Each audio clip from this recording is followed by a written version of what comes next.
What up, everybody? It's your boy MC Inspires Black Superman, Mr. Health and Wealth.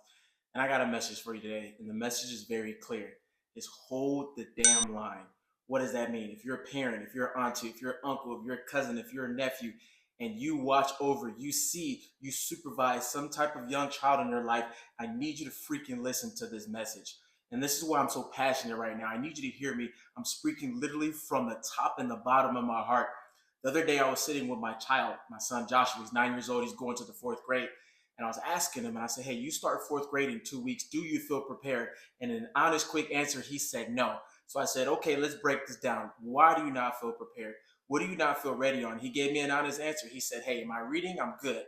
He said, "In my reading comprehension, I struggle a little bit," but he said, "In my math, I'm just awful." So what we did is we started working on multiplication problems, and for 4 hours, we sat at that table from 8 o'clock almost to 1 o'clock in the morning going over multiplication. And as we were practicing going over things, I looked at myself, I looked at him, and I said, "Man, I could have did way better with his preparation."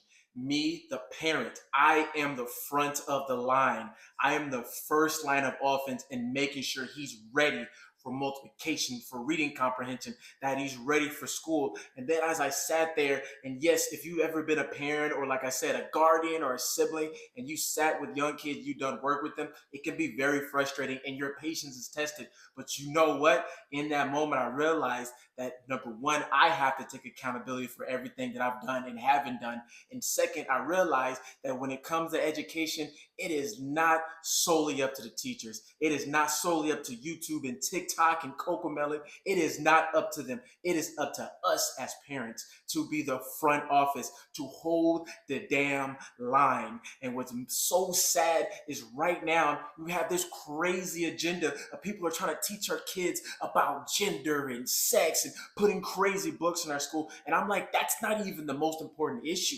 Because a lot of us, we remember what it was like being a kid. We remember what it was like having imagination and growing up and doing certain things as a child. And some of those things we weren't worried about. But this crazy agenda with transgenders and child mutilation and taking kids away from parents, I started to get a little bit upset. And I wasn't upset at my son. I was upset at the fact that, like, those people, that government official or that city council or those wackos putting those books in schools, they're not the ones sitting here for 4 or 5 hours teaching my kid math. How can you take my kid away from me when I'm the one who's been sitting here teaching him how to read, teaching him how to read comprehensive, teaching him how to do fractions, teaching him how to do multiplications, teaching him how to overcome adversity, teaching him how to lift himself up, teaching him about health, teaching him about money. I am the parent that's been sitting here doing this. And you have the audacity to try to tell me in a courtroom or in a meeting that you could take my kid away? No, you know why? Because I'm the front offense. I'm the first line of offense and I'm the first line of defense. And if you're a parent and you're watching this, at any point, you got to understand that you hold the damn line, period. Period. You don't let nobody tell you how to raise your kid. You don't let no teacher, you don't let no supervisor, you don't let no school system, you don't let, I don't care what state you are. You are the front office, because no matter what this agenda says, no matter what anybody else says, you remember your values, you remember your faith, and you remember that you are the first line of offense. Because I don't care what the agenda is. They're not the ones who were at the hospital late at night when their fever was 105. That was me. They're not the ones who were teaching their kids how to play sports when they want to do athletics. That was me. They're not the ones when their kids were called maybe a racist name, or they live in a certain neighborhood and they were clowned on because they didn't have enough money or they had free lunches. That was me. They weren't the ones when their kids were crying because they thought mushrooms were under their bed, or they're not the ones who were reading bedtime stories at night, or they're not the ones who was drying their kids' tears when their heart got broken.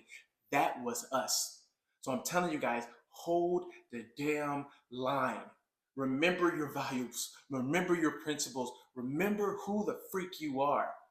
And I'm saying this with so much passion because I feel like some people may have forgot, but I also feel like there's a bunch of strong people out there that are still holding it down. There's still a bunch of people who have values and principles, and there's still people, like my shirt says, we have faith.